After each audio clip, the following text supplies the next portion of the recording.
Hello बच्चों, मैं अग्रवाल रुचि राजस्थान सरकार और वेदांता के CSR इनिशिएटिव ई कक्षा में आपका स्वागत करती हूँ, जिसके टेक्निकल पार्टनर हैं मिशन ज्ञान। तो बच्चों, हमने थर्ड चैप्टर के लास्ट वीडियो में पढ़ा था कि मांग का नियम किसे कहते हैं और मांग के नियम की व्युत्पत्ति कैसे होती है। हमने जाना था कि मांग का नियम क्या होता है। अन्य बातें स्थिर रहने पर यदि किसी वस्तु की कीमत बदलती है तो उसकी मांग मात्रा में भी परिवर्तन होता है। कीमत में कमी होने पर मांग मात्रा में वृद्धि होती है, अर्थात कीमत और मांग मात्रा में ऋणात्मक संबंध पाया जाता है। यही होता है मांग का नियम। और इसके बाद हमने कहा था मांग के नियम की व्युत्पत्ति कैसे होती है। तो वो दोनों चीज़ें जो कि हम सेकंड चैप्टर में पढ़ चुके हैं कि सीमांत उपयोगिता बराबर क्या होता है, कीमत, उसकी वजह से मांग के नियम की उत्पत्ति होती है। और दूसरा है सम सीमांत उपयोगिता नियम। तो ये हुई हमारे मांग के नियम और उसकी व्युत्पत्ति की बात। अब हम देखते हैं कि मांग का नियम क्यों तो लागू होता है और क्या चीज़ें हैं जहां मांग का नियम नहीं लागू होता, अर्थात मांग के नियम के अपवाद। तो आइए देखते हैं पहले मांग के नियम के लागू होने के कारण। तो जो पहला कारण है मांग के नियम का लागू होने का, वो है हासमान सीमांत उपयोगिता। हमने पढ़ी थी सीमांत उपयोगिता हास नियम में कि यदि हम किसी वस्तु की अधिक इकाइयों का उपभोग करते हैं तो उसकी सीमांत उपयोगिता क्या होती चली जाती है, कम। तो बच्चों, यदि उसकी सीमांत उपयोगिता ही कम हो रही है तो हम उसकी कीमत अधिक क्यों देंगे, हम उसकी कमी तो कीमत अदा करेंगे। यदि आपको 3 रोटी की भूख है, यदि आपने पहली रोटी खा ली, ठीक है, तो उससे आपको कुछ संतुष्टि मिली। दूसरी रोटी खाई तो उससे थोड़ी कम संतुष्टि मिली। अब आप 2 रोटी में भी काम चला सकते हैं। तो यदि आपको कोई तीसरी ऑफ़र करेगा तो क्या आप उसके अधिक कीमत देंगे, नहीं देंगे ना। तो अधिक जो यदि वस्तु होती है तो उसके लिए उपभोक्ता कम कीमत ही अदा करता है। यही हासमान सीमांत उपयोगिता नियम में कहा गया है और इसी वजह से मांग का नियम लागू होता है। ठीक है बच्चों, तो पहला कारण है हासमान सीमांत उपयोगिता नियम। वस्तु की अधिक इकाइयाँ खरीदने से सीमांत उपयोगिता घटती है, अतः उपभोक्ता अधिक खरीद के लिए समान कीमत अदा नहीं करेगा। ठीक है बच्चों, अब जो अगला कारण है जिसकी वजह से ये मांग का नियम लागू होता है, वो क्या है, वो है प्रतिस्थापन प्रभाव। हमने चाय और कॉफ़ी का उदाहरण देखा था स्थानापन्न वस्तुओं में। स्थानापन्न वस्तुएं अर्थात प्रतिस्थापन वस्तुएं, सब्स्टिट्यूट गुड्स। उसमें हमने चाय और कॉफ़ी का उदाहरण में क्या देखा था, यदि चाय की कीमत गिर जाती है तो उपभोक्ता चाय का उपभोग बढ़ा देगा और कॉफ़ी का उपभोग क्या कर देगा, कम कर देगा। तो सस्ती जो वस्तु है वो महंगी वस्तु को क्या कर देती है, प्रतिस्थापित कर देती है। यही होता है ना। तो किसी वस्तु की कीमत यदि कम होने लग जाती है तो हम उसी का उपभोग बढ़ा देते हैं, उसकी जो प्रतिस्थापन वस्तु है उसका उपभोग कम कर देते हैं, जैसे चाय और कॉफ़ी के उदाहरण में था। अब यहाँ पर भी आपको दे रखा है कि सस्ती वस्तुएं महंगी वस्तु को प्रतिस्थापित कर देती है। PX PY DX PY। देखो, जैसे यदि PX PY अर्थात Y वस्तु की कीमत क्या है, अधिक है, तो यदि इसकी कीमत अधिक है तो हम क्या करेंगे, X वस्तु की मांग मात्रा को तो ही बढ़ाएंगे। बच्चों, यहाँ D आएगा, ठीक है। तो यदि जिस वस्तु की कीमत कम है अर्थात X वस्तु की कीमत है, तो इसीलिए यहाँ X वस्तु की मांग मात्रा अधिक होगी।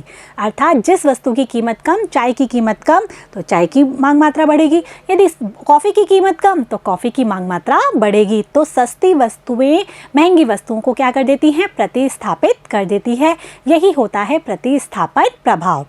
अब इसका जो तीसरा कारण है जिसकी वजह से मांग का नियम लागू होता है, वो है उपभोक्ता की आय प्रभाव। आय प्रभाव किस तरीके से, माना किसी वस्तु की कीमत कम हो जाती है तो कीमत कम होने से उपभोक्ता की आय में भी वृद्धि हो जाती है। अब आप कहेंगे कि उपभोक्ता की आय में वृद्धि कैसे होगी। तो बच्चों, उपभोक्ता की क्रय शक्ति में तो वृद्धि हो ही जाती है। माना यदि चीनी है, उसकी कीमत है 30 रुपये किलो, ठीक है। अब आप 30 रुपये में 1 किलो चीनी खरीद रहे हैं। आपका जो बजट है, अपनी आय है, उसका 30 रुपये आप चीनी में खर्च कर रहे हैं। यदि चीनी की कीमत घटकर 20 रुपये किलो हो जाती है तो जहां आप 1 किलो चीनी खरीद पा रहे थे वहां अब आप 1.5 किलो चीनी खरीद पा रहे हैं, या फिर आप 1 किलो ही चीनी खरीद रहे हैं तो आपके 10 रुपये बच रहे नहीं बच रहे, अर्थात आपकी क्रय शक्ति में वृद्धि हो जाती है, आपकी आय भी बच जाती है। तो इस प्रकार से वस्तु की कीमत में परिवर्तन से उपभोक्ता की आय में क्या होती है, वृद्धि होती है। ठीक है बच्चों, कीमत में परिवर्तन के फलस्वरूप उपभोक्ता की वास्तविक आय में परिवर्तन होती है। ये जो आय होती है वो वास्तविक होती है क्योंकि उसकी क्रय शक्ति में वृद्धि हो जाती है, अर्थात उसकी क्रय शक्ति परिवर्तित होती है। कीमत कम होने से क्रय शक्ति बढ़ जाती है जिससे अधिक मांग होती है। आगे बच्चों समझ में, ये था आय प्रभाव जिसकी वजह से मांग का नियम लागू होता है। जो अगली जो स्थिति है जिसकी वजह से मांग का नियम लागू होता है वो है नए जो उपभोक्ता हैं वो भी इसमें जुड़ जाते हैं। अर्थात कोई वस्तु महंगी है, जैसे मोबाइल फ़ोन्स थे, वो मोबाइल फ़ोन्स जब महंगे थे तो कोई भी बहुत कम उपभोक्ता थे जो कि उसको खरीद पाते थे। अब उसकी कीमतें कम हुई, मोबाइल फ़ोन्स की कीमतें कम हुई तो बहुत सारे उपभोक्ता उसको खरीदने में सक्षम हो गए, तो वो उसके साथ जुड़ गए, तो नए उपभोक्ता भी जुड़ जाते हैं, इसीलिए उसकी मांग मात्रा में वृद्धि हो जाती है। यही है कि नए उपभोक्ता, वस्तु की कीमत कम होने से नए उपभोक्ता भी वस्तु को खरीदने लग जाते हैं जो कि अभी तक नहीं खरीद रहे थे, इसीलिए उसकी मांग मात्रा बढ़ जाती है। अगला जो कारण है वो है विविध उपयोग। एक वस्तु के बहुत सारे उपयोग हो सकते हैं। जैसे कि मैं आपको एक टमाटर का उदाहरण दूं कि टमाटर का उपयोग हम सब्जी में भी करते हैं, इसके अलावा उसे सूप भी बना सकते हैं, इससे अलावा उसे सॉस भी बना सकते हैं। आ रहा है बच्चों समझ में? तो यदि टमाटर की कीमत कम हो जाएगी तो उपभोक्ता क्या सोचेगा, हम इसे सॉस भी बना लेते हैं, हम इसका सूप भी बना लेते हैं, हम इसे सब्जी में भी काम में ले लेते हैं, इसको हम सैलड में भी काम में ले लेते हैं। तो यही कारण है कि क्या होता है कि एक वस्तु के यदि बहुत सारे उपयोग होते हैं तो कम होने पर हम उसको अधिक खरीदते हैं और उसको विविध उपयोग में काम में ले लेते हैं। एक और अच्छा एग्जाम्पल है बिजली का। तो आप जानते हैं कि इलेक्ट्रिसिटी को हम बहुत जगह काम में ले सकते हैं। इससे पंखे, कूलर, एसी तो चलते ही हैं, साथ में हम देखें तो वॉशिंग मशीन भी चलती है और बहुत सारे इंस्ट्रूमेंट्स आते हैं। तो यदि इसकी कीमत कम हो जाती है तो हम खाना बनाने में भी इसको काम में ले लेंगे, पानी गर्म करने में भी हम बिजली को काम में ले लेंगे। आगे बच्चों समझ में? तो विविध उपयोग की वजह से यदि उनकी कीमत में कम होती है तो उनकी मांग मात्रा बढ़ जाती है। ठीक है कि विविध उपयोग की कीमत घटने से वस्तु का उपयोग अन्य उपयोगों में भी होने लगता है। तो समझ में आ गया आपको कि मांग है उसको कौन का नियम क्यों लागू होता है। तो हमने 5 कारण इसमें पढ़ लिए कि सीमांत उपयोगिता, हास नियम की वजह से मांग का नियम लागू होता है, आय प्रभाव की वजह से मांग का नियम लागू होता है, प्रतिस्थापन प्रभाव की वजह से मांग का नियम लागू होता है, नए उपभोक्ता जुड़ जाते हैं और वस्तु के विविध उपयोग होते हैं, इस वजह से मांग का नियम लागू होता है। अब हम पढ़ते हैं बच्चों मांग के नियम के अपवाद, अर्थात किन परिस्थितियों में जो मांग का नियम है, मांग का नियम आपको याद ही रहेगा कि कीमत कम होने पे मांग मात्रा बढ़ जाती है, कीमत बढ़ने पर मांग मात्रा घट जाती है। तो ऐसी कौन सी परिस्थितियां हैं जिसमें कीमत के कम होने पर मांग मात्रा भी कम हो जाती है और कीमत के बढ़ने पर मांग मात्रा भी बढ़ जाती है, अर्थात मांग का नियम लागू नहीं होता। तो इसका पहला उदाहरण है गिफिन वस्तुएं। हमने बात की थी गिफिन वस्तुएं घटिया वस्तुओं की एक स्थिति होती है।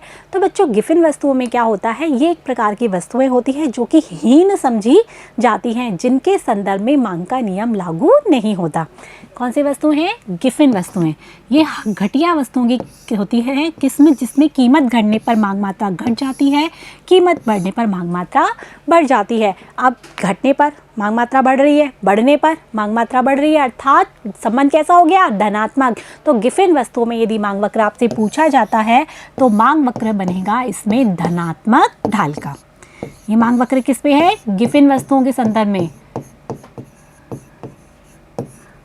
समझ में आ गया बच्चों? जैसे कि हम इसका एक बहुत अच्छा उदाहरण लें तो है ज्वार और बाजरा। तो ज्वार बाजरा है वो कैसी वस्तुएं मानी जाती हैं? गिफिन वस्तुएं। हमने देशी घी और डालडा घी का उदाहरण भी लिया था। तो इसमें क्या होता है, यदि इनकी कीमत कम होती है, यदि इनकी कीमत कम होती है तो लोग ये सोचते हैं ये तो बेकार की चीज़ है, ख़राब है, हमको ये काम में नहीं लेनी चाहिए, ये हमारे स्टैंडर्ड के लिए नहीं है, तो लोग इसकी मांग मात्रा को कम कर देते हैं। और यदि इसकी कीमतें बढ़ती हैं तो लोगों को लगता है ये चीज़ें तो अच्छी हैं, तो इसीलिए लोग इनकी मांग मात्रा को बढ़ा देते हैं। ज्वार बाजरा, देशी घी और डालडा घी ये इसके हैं उदाहरण। तो गिफिन वस्तुओं की स्थिति में मांग का नियम लागू नहीं होता। ये याद रखना बच्चों, ये बहुत ज़्यादा एग्जाम्स में पूछा जाता है कि गिफिन वस्तुएं किसे कहते हैं या मांग के नियम के अपवाद क्या क्या हैं। ठीक है, इन वस्तुओं के संदर्भ में धनात्मक ढाल का मांग वक्र होता है, उदाहरण ज्वार और बाजरा। अब और कौन सी वस्तुएं हैं जिसमें कि मांग का नियम लागू नहीं होता? तो वो है प्रतिष्ठात्मक वस्तुएं। प्रतिष्ठात्मक वस्तुएं मतलब जो कि प्रेस्टिजियस गुड्स होती है, जिसे कि लोग अपने सम्मान के लिए के प्रतीक के रूप में मानते हैं, जैसे कि हीरे जवाहरात हैं, आभूषण हैं। इसमें क्या होता है कि उपभोक्ता ये सोचता है कि यदि मैं ये खरीदूंगा तो मैं सबसे अलग लगूंगा और वो उनकी प्रतिष्ठा के अनुरूप होता है। जैसे हम देते हैं शादी में, त्यौहार सीजन्स में लोग बहुत सोना यदि बहुत महंगा हो रहा है, हीरा यदि महंगा हो रहा है, फिर भी बहुत अधिक मात्रा में इसे खरीदते हैं। तो क्यों? क्योंकि ये प्रतिष्ठात्मक वस्तुएं होती हैं। तो प्रतिष्ठात्मक वस्तुओं में भी मांग का नियम लागू नहीं होता। इनकी कीमत कम होने पर लोग इनका मांग मात्रा को कम कर देते हैं और इनकी कीमत बढ़ने पर इनकी मांग मात्रा बढ़ जाती है, क्योंकि ये कुछ लोगों की प्रतिष्ठा का प्रतीक होते हैं। ठीक है, तो प्रतिष्ठात्मक वस्तुएं की अधिक कीमत होने पर अधिक खरीदी जाती है, जैसे हीरे पन्ने के आभूषण। ठीक है, जो अगली चीज़ है जहाँ मांग का नियम लागू नहीं होता वो है अनिवार्य वस्तुएं। जैसे बच्चों अनिवार्य वस्तुएं जैसे कि आप जानते हैं अनाज है, नमक है, चीनी है, ये लोगों की डे टू डे लाइफ में बहुत नेसेसरी होती है, जिनके बिना वो खाना नहीं बन सकता। आप समझ में आ रहा है? तो वो चाहे कितनी महंगी हो जाए तो लेकिन उपभोक्ता उसको ज़रूर खरीदेगा, है ना। यदि अधिक कीमत होगी तो उपभोक्ता इसको क्या करेगा? ज़रूर खरीदेगा। तो ये अनिवार्य वस्तुओं के संदर्भ में भी मांग का नियम लागू नहीं होता। यदि इनकी कीमतें बढ़ जाती हैं तब भी इनकी मांग मात्रा अधिक ही रहती है। ठीक है, कि नमक और अनाज और दाल। ठीक है, जो अगला कारण है जिसकी वजह से मांग का नियम लागू नहीं होता वो है उपभोक्ता की अज्ञानता एवं गलत धारणाएं। क्या होता है कि उपभोक्ता अज्ञान होता है, उसे पता ही नहीं होता कि कब तो कीमत कम हो गई और वो उसकी मांग मात्रा को बढ़ा दे। उसको मार्केट के बारे में नहीं जानकारी होती, वो उपभोक्ता विवेकशील नहीं होता। तो ऐसे में भी क्या होता है? मांग का नियम लागू नहीं होता। उसकी गलत धारणाएं होती है, उसे लगता है नहीं मुझे ये चीज़ खरीदनी है तो ही खरीदनी है, चाहे उसकी मांग मात्रा बढ़ाए चाहे वो घटाए, उससे कोई फ़र्क नहीं पड़ता। कीमत बढ़े या घटे उससे भी उसको कोई फ़र्क नहीं पड़ता। तो उपभोक्ता की क्या है? जो अज्ञानता है या उसकी जो गलत धारणा है उसकी वजह से भी मांग का नियम लागू नहीं होता। वो इतना अटेंटिव ही नहीं होता कि वो इन सब चीज़ों पर ध्यान दे। ठीक है, जो अगला है वो है भविष्य में कीमत परिवर्तन संभावना। हमने पढ़ा था ना कि यदि भविष्य में कीमतों में यदि वृद्धि होगी तो वर्तमान में मांग मात्रा क्या हो जाएगी?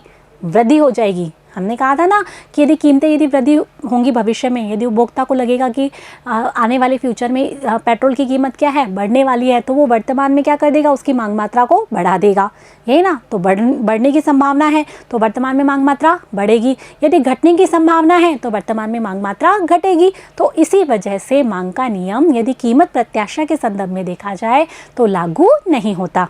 तो आगे बच्चे समझ में कि मांग के नियम के अपवाद कौन कौन से हैं? गिफिन वस्तुएं, प्रतिष्ठात्मक वस्तुएं, अनिवार्य वस्तुएं, उपभोक्ता की अज्ञानता व गलत धारणाएं, इसके अलावा भविष्य में कीमत की प्रत्याशाएं। तो अब हमने जाना कि मांग का नियम क्यों तो लागू होता है और कौन से कारण हैं जिनकी वजह से मांग का नियम लागू नहीं होता। ठीक है बच्चों, अब हमारा ये चैप्टर यहीं पे कंप्लीट होता है। बहुत इजी चैप्टर है भाई। मुझे तो जो ये 25 लेसन्स आपके सिलेबस में दिए गए हैं उसमें सबसे इजी चैप्टर ये लगता है, और आपको भी लगा होगा क्योंकि मांग का नियम है जो कि एक बेसिक चीज़ है। तो आपको क्या करना है? ये पूरे लेसन का अच्छे से रिवीजन करना है, क्योंकि हम नेक्स्ट वीडियो में आएंगे इसके क्वेश्चन आंसर को साथ में लेकर। तब तक आपको पढ़ते रहना है, बढ़ते रहना है। Thank you.